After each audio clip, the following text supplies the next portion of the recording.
Corona warrior कहूं या police कहूं या हमारे इस प्रदेश की आंतरिक सेना कहूं, जिनकी बदौलत आज हम सब शांति से ये सदन चला पा रहे हैं, शांति से बाहर आराम से घूम पा रहे हैं, चाहे हमारे परिवार हो या चाहे कोई और, सब आराम से घूम पा रहे हैं, तो वो सिर्फ और सिर्फ हमारे इन पुलिस के इन मजबूत सिपाहियों की बदौलत। अपराधियों में भय, आमजन में विश्वास, ये जो वाक्य है वाकई बहुत मजबूती के साथ हमारे ये जो सिपाही हैं ये चरितार्थ कर रहे हैं। आज भी हमारे उन साथियों को साइकिल भत्ता ही मिल रहा है। मंत्री महोदय, आजादी के इतने साल बाद आपको ये मौका मिला है कि कम से कम ये साइकिल भत्ता जो वर्ड है इसको तो चेंज कर ही दीजिए। और अगर आप इन सिपाहियों को अलग से अगर भत्ता देते हैं तो निश्चित रूप से ये इस प्रदेश सरकार का एक बहुत बड़ा कदम है। आज के समय में मैं इसकी बात करूं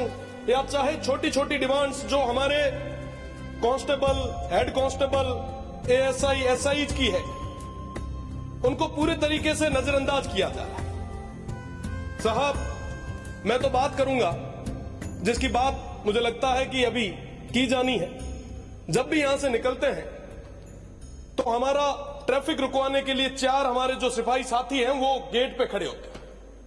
वो 24 घंटे वहां पे ड्यूटी देते हैं। हम 10 मिनट के लिए अगर सड़क पे खड़े हो जाते हैं तो हमें लगता है कि साहब कितना पॉल्यूशन है। जो 24 घंटे वहां पे खड़ा रहता है उसकी क्या हालत होगी, उनकी मेंटल हेल्थ के बारे में चिंता कौन करेगा। जब यहां से निकलते हैं तो कई बार हमारे जो सफेद वर्दी में इस सदन में काम करने वाले हमारे जो साथी हैं उन्हें देखते हैं। साहब, हमारे आने से 2 घंटे पहले आते हैं और जाने के 2 घंटे बाद जाते हैं। कई बार जब आप जब 1 बजे लंच करते हैं, निकलते हैं, उस समय बात करते हैं कि साहब आपने लंच वंच किया क्या? वो कहते हैं कि साहब सुबह करके आते हैं और रात को आप जब सदन खत्म करते हैं तब हम जाके करते हैं। साहब, वाकई हमारे ये जो साथी हैं बहुत मजबूती के साथ काम कर रहे हैं, पर उनको जो बेसिक चीजें जो है वो उपलब्ध कराई जानी बहुत ज्यादा जरूरी है। सही बात की अभी कि साहब आजकल अपराधियों के पास फॉर्च्यूनर है, बड़ी बड़ी महंगी महंगी गाड़ियां हैं, पर हमारे सिस्टम के पास, हमारे प्रशासन के पास क्या है? आज भी वही जीप, मुझे नहीं लगता जिसका कभी इंश्योरेंस भी हुआ होगा। कई बार साथी कहते हैं कि साहब हमारी इन जीपों का इंश्योरेंस भी नहीं है, अगर ये खराब हो जाती तो हमें अपने तरीके से सही कराना पड़ता है। ये हालत है हमारी। फिर भी ये लोग पूरी मेहनत के साथ, पूरी ईमानदारी के साथ काम कर रहे हैं।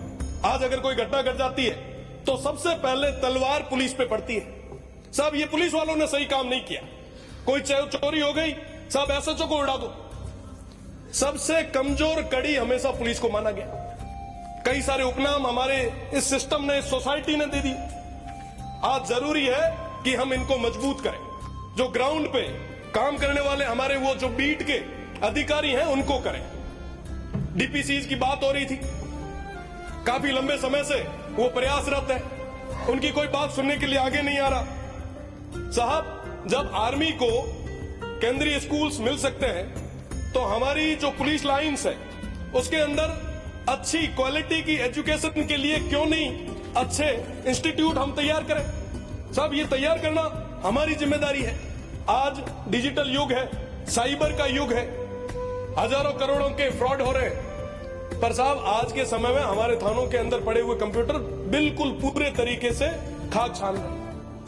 हमारे पास कोई सिस्टम ही नहीं है। हम बातें करते हैं बड़ी बड़ी, इस सिस्टम को डेवलप करने की जरूरत है। इस एआई के जमाने में पूरे जिले में एक एसपी ऑफिस पे साइबर सेल छोटी सी बनाई होती है। कई बार तो 4 लोगों को पूछना पड़ता है कि साहब वो टेबल कहां लगी। ये स्थिति आज के समय में हो रखी। मेरा निवेदन है आपसे कि कम से कम ऐसी जो अपग्रेडेड सेल्स है उनको और ज्यादा मजबूत करने की जरूरत है। साथ ही साथ जो हथियारों की बात हुई, तो आज के समय में जो अपराधियों के पास लेटेस्ट वेपन आ गए हैं, पर हमारे पुलिस के उन जवानों के पास अभी तक वो लेटेस्ट वेपन नहीं मिल पाए। और एक बड़ी चीज, अब हम होली मनाने जाएंगे, पर हमारे ये पुलिस के भाई हम सभी की सुरक्षा के लिए लगे रहेंगे।